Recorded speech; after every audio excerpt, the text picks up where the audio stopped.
आप दुनिया भर से पूछते रहते हो ना कैसे क्रैक होगा। यूट्यूब पे किसी का भी ज्ञान आप सुन रहे हो। जितने भी बच्चों ने इंटरव्यू दिया है, जो आईआईटी में सिलेक्ट हो गए, गवर्नमेंट मेडिकल कॉलेज में सिलेक्ट हो गए, या किसी भी एग्जाम को क्रैक कर लिया, आज तक किसी एक बच्चे ने नहीं कहा, किसी एक बच्चे ने आज तक ये नहीं कहा इस उम्र में भाई मुझे तो लगता है आपको बार बार मौके देना चाहिए। इसीलिए मैं कहता हूं आप भी खुद को बार बार मौके दो। क्या मुझे नहीं पता है तुमने क्या शैतानी की है? क्या मुझे नहीं पता है तुमने कितनी बेईमानी की है? मुझे सब पता है। पूरा जीवन बच्चों के बीच में निकला है, मुझे सब पता है। जिन दोस्त यारों के चक्कर में तुम फंस गए हो, जिस सोशल मीडिया के चक्कर में तुम फंस गए हो, जो नए नए शौक आ गए हैं, वेब सीरीज देखनी है, दोस्तों के साथ घूमने जाना है, अड्डों पे बैठना है, भाई भाई भाई भाई चल रहा है, कोई भाई नहीं आने वाला आपकी अर्थी उठाने इनमें से। बहुत कड़वा सच है। क्या तुम उठ के वापस आना चाहते हो? अगर नहीं मन कर रहा है तो हो सकता हो आपकी रुचि किसी और चीज में हो जीवन में, कोई बात नहीं, उसको एक्सप्लोर कर लेंगे। पर सर अभी तो पढ़ना पड़ेगा, पिताजी का प्रेशर है। अब जिस पिता ने अपने लिए इतना किया है दिल खुश रखने के लिए, कर लेंगे। समझाने की कोशिश कर लो पिताजी को,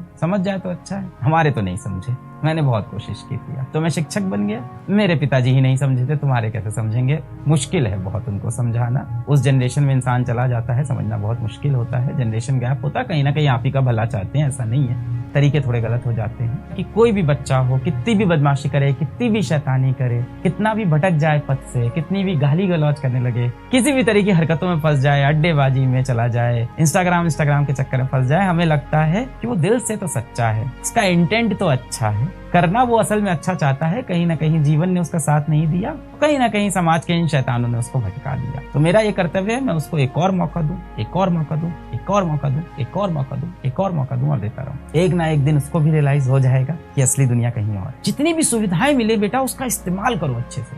जितनी अपॉर्चुनिटी मिल रही है उसको मैक्सिमम यूटिलाइज करो। मेरे साथ आज तक जितने भी बच्चों ने इंटरव्यू दिया है, जो आईआईटी में सिलेक्ट हो गए, गवर्नमेंट मेडिकल कॉलेज में सिलेक्ट हो गए, या किसी भी एग्जाम को क्रैक कर लिया, आज तक किसी एक बच्चे ये नहीं कहा, किसी एक बच्चे ने आज तक ये नहीं कहा कि लाइव लेक्चर देखना बहुत जरूरी था। लगभग 95% बच्चे ऐसा बोलते हैं कि वो रिकॉर्डेड लेक्चर देखते, पर हाँ 95% बच्चों ने ये भी कहा कि उन्होंने सारे टेस्ट दिए थे। एक लाइन में है। आप दुनिया भर से पूछते रहते हो ना, how to crack IIT, how to get selected in IIT, IIT कैसे क्रैक होगा। यूट्यूब पे किसी का भी ज्ञान आप सुन रहे हो, तो आप डेटा पे ट्रस्ट करो भाई, पढ़े लिखे हो। जो 100% बच्चा आईआईटी या गवर्नमेंट मेडिकल कॉलेज में सिलेक्ट हो रहा है, नीट के अंदर एज में सिलेक्ट हो रहा है, उनके इंटरव्यूज में देखो वो हमेशा बोलते हैं कि मैंने टेस्ट सारे दिए थे। कई बार वो बोलेंगे क्योंकि कई बार मैं डीपीपी नहीं लगाया, मैंने किसी किताब से कुछ पढ़ लिया, किसी किताब से कुछ पढ़ लिया। सबकी अपनी अपनी strategy. All toppers are divided by strategy but united by a common thing called test. Test सब देते हैं। किस तरह का व्यक्ति बनना है आपको? हमेशा दुनिया को बताने वाला कि मेरे पास बहुत प्रॉब्लम है, बहुत प्रॉब्लम है, बहुत है आपके पास, मैं मान रहा, जीवन है ही कठोर। या दूसरा व्यक्ति बनना है कि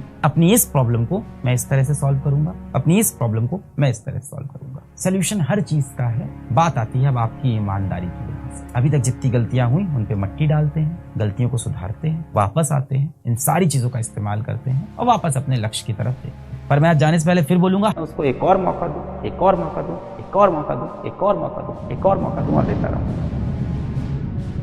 क्लास 10th बोर्ड में किसी के मान लो 60% नंबर आए, या किसी के मान लो 70% नंबर आए, क्या वो आईएएस ऑफिसर नहीं बनता भविष्य में? बिल्कुल बनता है। क्या बाद में जाके वो बड़ा खिलाड़ी नहीं बनता? जीवन में जो तुम्हें चाहिए उसके लिए तुम्हें एक समय पे आके बहुत मेहनत